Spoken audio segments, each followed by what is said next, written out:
8 नवंबर 2016 की रात्रि को 12 बजे से वर्तमान में जारी 500 रुपए और 1000 रुपए के करेंसी नोट लीगल टेंडर नहीं रहेंगे। ये मुद्राएं कानूनन अमान्य होगी। 8 नवंबर की रात को प्रधानमंत्री मोदी ने नोट बैन की घोषणा क्या की? देश की सियासत में भूचाल आ गया।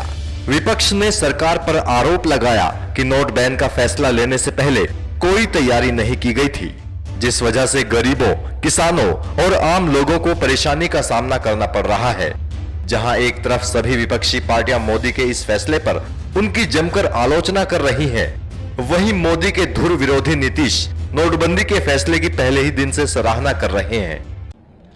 नहीं, मैं इस केंद्र सरकार के इस निर्णय का मैं स्वागत करता हूं और इसका समर्थन भी करता हूं। शुरुआती दौर में लोगों को थोड़ी परेशानी होगी, यह स्वाभाविक है, लेकिन कुल मिलाकर इसका लाभ ही होगा देश की अर्थव्यवस्था को। मेरी ऐसी समझ है और मेरी ऐसी मान्यता है, इसलिए मैं इसका स्वागत करता हूं और इसका समर्थन भी करता हूं। अब सवाल ये उठ रहा है कि मोदी के धुर विरोधी नीतीश आखिर मोदी की तारीफ क्यों कर रहे हैं?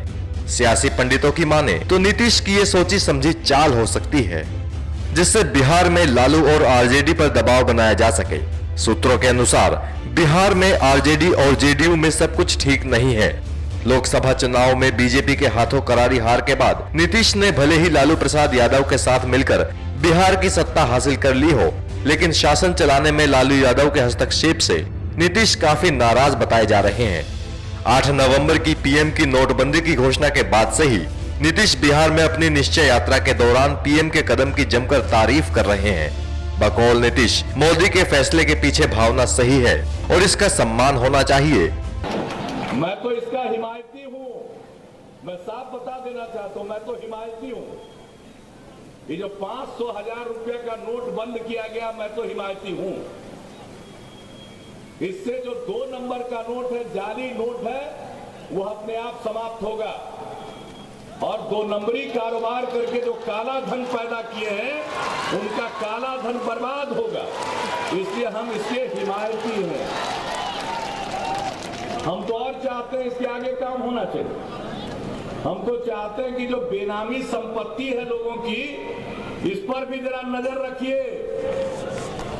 ये 2 नंबर की कमाई करके बेनामी संपत्ति लोग जो अर्जित करते हैं, उस बेनामी संपत्ति पर भी हमला जल्दी से जल्दी केंद्र सरकार को करना चाहिए। नीतीश के इन बयानों के बाद बिहार की राजनीति में उथल पुथल मचा हुआ है। राजनीतिक पंडित कयास लगाने लगे हैं कि क्या एक बार फिर नीतीश बीजेपी के साथ मिलकर सरकार बनाने वाले हैं। दरअसल इससे इनकार भी नहीं किया जा सकता। बिहार में बीजेपी और जेडीयू 8 साल तक गठबंधन में रहे और फिर से गठबंधन को नकारने की स्थिति में भी नहीं है। सूत्रों के अनुसार जेडीयू के एक नेता ने दिल्ली में बीजेपी के कुछ नेताओं से गठबंधन को लेकर मुलाकात भी की है। नीतीश बीजेपी के साथ जाएंगे या लालू के साथ रहकर ही बिहार की सत्ता चलाएंगे, फिलहाल इस पर कुछ भी कहना मुश्किल है। लेकिन जिस तरह से मोदी को नीतीश का समर्थन मिल रहा है, उससे ये संकेत जरूर मिलता है कि नीतीश लालू के साथ सरकार नहीं चलाना चाहते। एनएमएफ न्यूज की रिपोर्ट।